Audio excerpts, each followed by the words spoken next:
Hello and welcome to the Paris Fintech Forum Communities Programme. I'm Elliot Gotkin, I'm a journalist and with Laurent Nisri, co-host of this exclusive video interview series produced with the support of Solaris Bank, Rise and BPI France. Today I'm speaking with a French fintech that creates and designs digital solutions and software for wealth managers. The company is Harvest, its chairwoman and CEO is Virginie Fauvel, who joins me now. Great to see you, Virginie. Nice to see you. So tell us more about Harvest. Harvest is the French leader for wealth management software. The company has something like 30 years old. I'm investor in the company, and we are the French leader. And our goal, our mission, is to become the European leader. So today we operate in France, in Italy, Switzerland, Belgium, and Luxembourg. And the idea is to be the European leader. Okay, but as you say, you're still very much French focused now. Is the French market still relatively untapped for you, or is that one of the reasons why you're now looking to kind of expand further into Europe? Let's say that we work with all the French bank, all the insurer, private bank. We also have 60% of the IFAs in France. So we can say we are the French leader and we want to go, of course, in France. We've just bought two companies, Fidroit last year in December and Cantalis last June. So today we have a full scope for all the wealth management software that we need. And today we are looking for new opportunities in Europe, in Spain, in Germany, in Belgium to make our company the European leader. Uh, uh, is the UK on your list, or would it have been on your list if not for Brexit? Why not? With the Brexit, it's not so easy to enter into the UK market, so it's not a priority. But if there is an opportunity, I will look at it. Okay, and of course we are still not fully able to have put the pandemic behind us. How has it impacted the company? How did the pandemic impact Harvest? And how, now as we are hopefully emerging from it in this new normal, how are things changing? Yeah, it was a very interesting situation because I've joined Harvest during the lockdown, so it was an issue to meet my employees. All the employees are based in France. We are in Nice, in Clermont-Ferrand, and in Paris, of course, and we have some teams also in Italy. And the issue was to meet everybody. It was more a management issue because business-wise, it was an opportunity as IFAs and also banks and insurers needed to increase their footprint in digitalization. So they were looking for our solution of software. So for us, the lockdown has been really a business opportunity. And can you give us a sense of the additional growth perhaps that Harvest experienced as a result of the pandemic, or perhaps the kind of how much further forward you are than you otherwise would have been? Yeah, it's quite difficult to say precisely what was due to the pandemic and what was due, to organic growth. What I can say is during the lockdown, the organic growth was by 10%, so it was a huge growth. And thanks to the two acquisition, we had something like 30 million euros of revenues in 2019. And this year we will hand above 50 million of revenues. So it's a huge growth, both for thanks to the two acquisition and for organic growth. Okay, and you mentioned that you joined Harvest in the midst of the pandemic. I mean, what were you thinking? I think when you have a crisis, it's always an opportunity.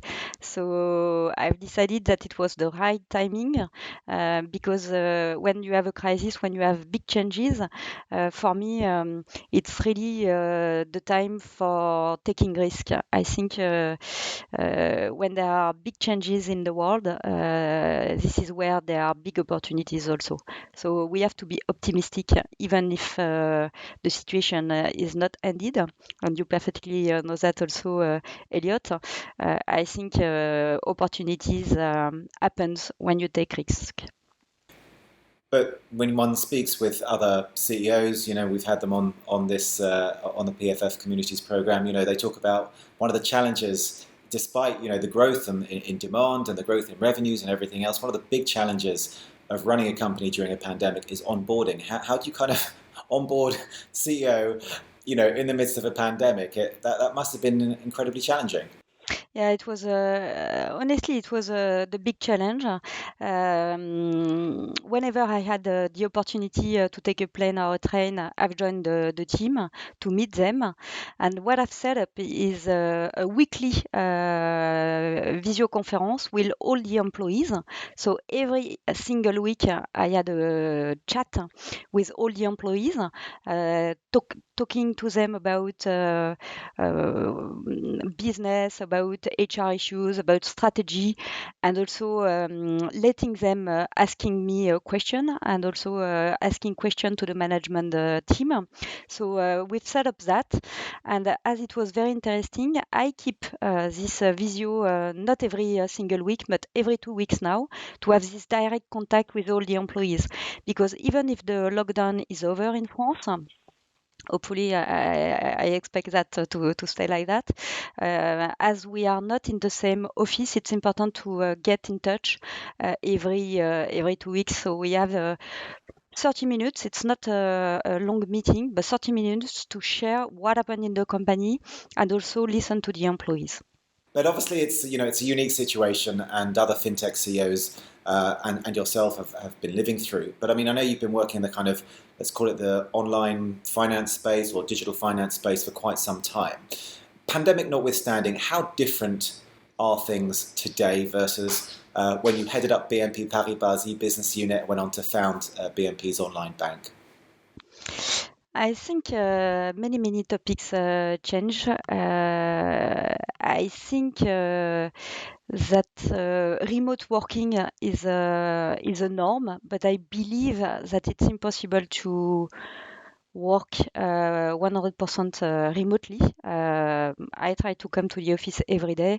I give the opportunity to the employees to have 1 or 2 days or even 3 days per week remotely.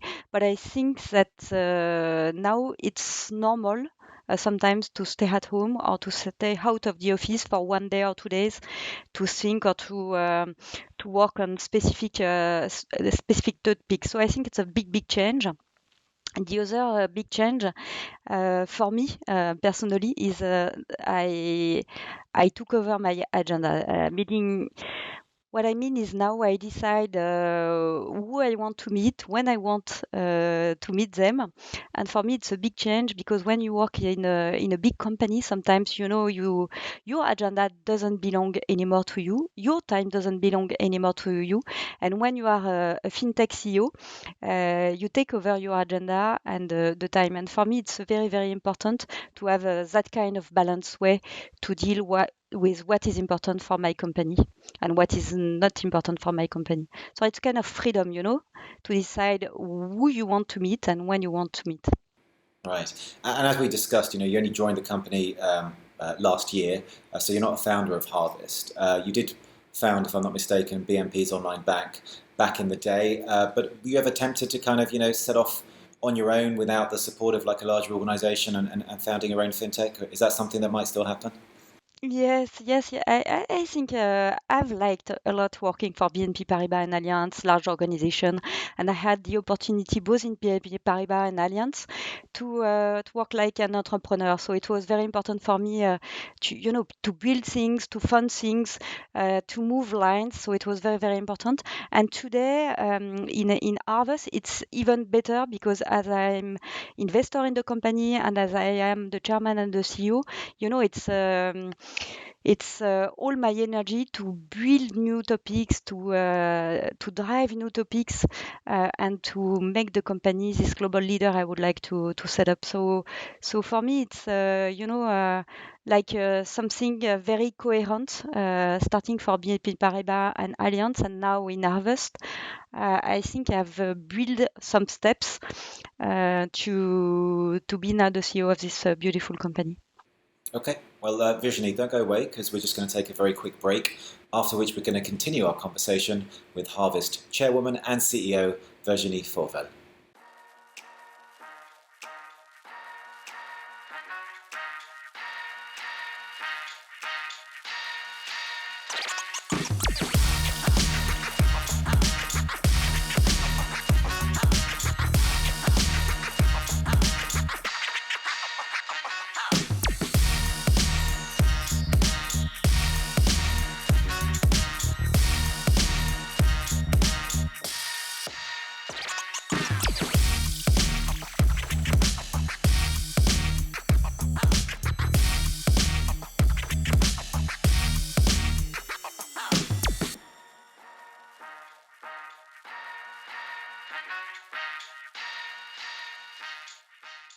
Welcome back, and don't forget, if you're not already a full member of our community, everything you need to join can be found at www.parisfintechforum.com. And now, Virginie, I've got some more questions for you, so let's maybe talk a little bit more in general about the kind of French fintech space and wealth management. I mean, how would you describe the French fintech space right now? I think we have marvelous and fantastic fintech in France, thanks to BPI. I know that you have a partnership with BPI, and also because the entrepreneur world is a French world, and I think many French people wants to build something.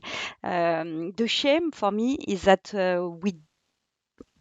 it's not always the case, but it's very hard for the fintech to be at scale and to become a European leader or a global leader.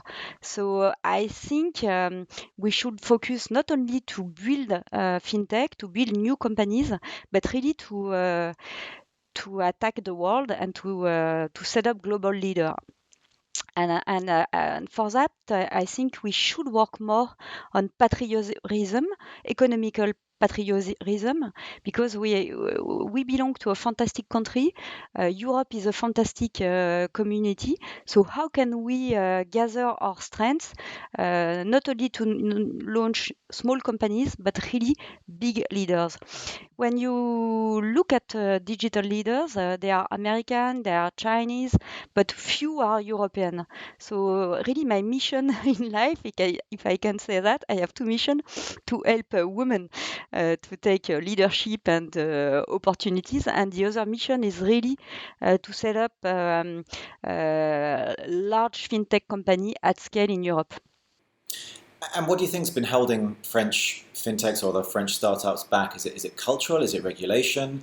Is it just that the networks like the VC funds and the other kind of people that finance these companies are not really so focused on France? What needs to change for I France think, and Europe to build these world leaders? yeah, it's a good question. I think on the VC side, I think it's now okay because we can get money if we have a good idea for scale. So I think it's not the issue.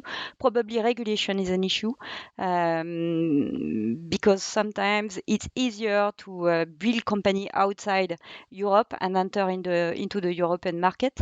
And also it's a question of mindset. I think we should be more bold in our ambition. And sometimes, when you want to be at scale in France or Europe, you have some criticism, or you are too big, or you are too business focused. And I think we should be proud to have a healthy company, hiring people. So really, for me, it's much more a question of regulation and mindset. Let's be bold. Let's be proud to set up big companies and to attack the world. And we've seen an explosion in startups in the investing and wealth management space.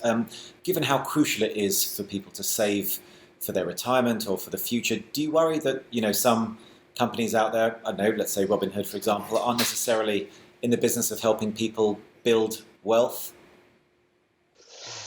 I think you have many initiatives about wealth management in Europe, but outside there are many questions about retirement. You are perfectly right, but I think there are also huge opportunities in this area because in many companies digitalization is at the very beginning.